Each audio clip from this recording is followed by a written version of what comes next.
Hello guys, મારું નામ અવંતિકા ઝાલા છે. તો સ્વાગત છે તમારા આજના વ્લોગમાં. તો આજે આપણે બનાવી રહ્યા છીએ સ્પાઇરલ પોટેટો. તમે જોઈ શકો છો આ ફ્રાય થઈ રહ્યા છે.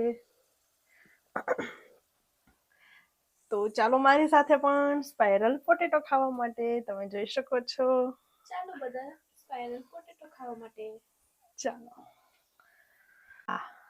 તમે જોઈ શકો છો આ છે મેયોનીઝ વિબાનું છે. અને આખું આપણે કમ્પ્લીટ કરીએ તો તમે જોઈ શકો છો આ છે પેરી પેરી મસાલો. એને આપણે ગાર્નિશ કરીએ તો થઈ જશે આવી રીતે કંઈક. તમે જોઈ શકો છો. તો તમે બધા પણ ચાલો મારી સાથે સ્પાઇરલ પોટેટો ખાવા માટે. તો જો તમને આજનો વિડીયો ગમ્યો હોય તો પ્લીઝ લાઈક કરજો, શેર કરજો અને મારી ચેનલને સબસ્ક્રાઇબ કરવાનું ના ભૂલતા. આવજો.